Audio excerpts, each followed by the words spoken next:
شہر میں ہونے والی مسلسل بارش سے بجلی کا ترسیلی نظام متاثر ہونے لگا ہے۔ لیسکو کے 65 سے زائد فیڈرز ٹرپ کر گئے، مختلف علاقوں میں بجلی بند ہے۔ سسٹم میں تکنیکی اور فنی خرابیاں پیدا ہونے سے بجلی کی سپلائی بند ہوئی ہے۔ سسٹم میں نس ڈسٹریبیوشن ٹرانسفارمرز میں بھی فنی خرابیاں پیدا ہو چکی ہے۔ ٹرانسفارمرز جلنے کی وجہ سے بھی مختلف علاقوں میں بجلی کی فراہمی معطل ہے۔ بجلی کی طویل بندش کی وجہ سے صارفین کو مشکلات کا سامنا ہے۔ لیسکو کی ٹیمیں بحالی کے کاموں میں مصروف ہیں۔ حکام کے مطابق یہ بتایا گیا کہ مسلسل بارش کی وجہ سے بحالی کے کاموں میں تاخیر ہو رہی ہے۔ مزید ڈیٹیلز جان لیں گے، شاہر ندیم سپرا سے بتائیے گا۔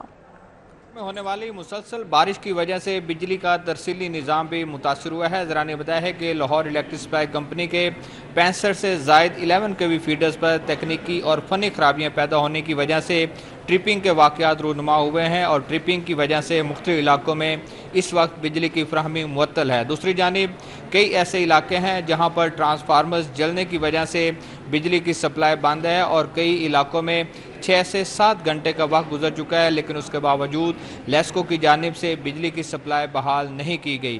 یہ واضح کر دوں کہ 2 روز کے دوران جو طوفانی بارش آئی ہے، اس کی وجہ سے لاہور الیکٹرک سپلائی کمپنی کا ڈسٹریبیوشن اور بالخصوص ٹرانسمیشن سسٹم بری طرح متاثر ہوا ہے اور کئی ایسے علاقے ہیں جہاں پر درخت گرنے کی وجہ سے بجلی کی تاریں ٹوٹیں اور صارفین کو 12 سے 14 گھنٹے تک بھی بجلی کی طویل بندش کا سامنا کرنا پڑا۔ لیکن گزشتہ سب سے دوبارہ چونکہ بارش کا سلسلہ شروع ہوا ہے اور اس کے بعد کئی ایسے علاقے ہیں جہاں پر دوبارہ سسٹم میں تکنیکی اور فنی خرابیاں پیدا ہونا شروع ہوئی ہیں اور اس سے بھی اب بجلی کی سپلائی بند ہے اور صارفین کی دشواری اسی طرح بڑھتی ہوئی دکھائی دے رہی ہے۔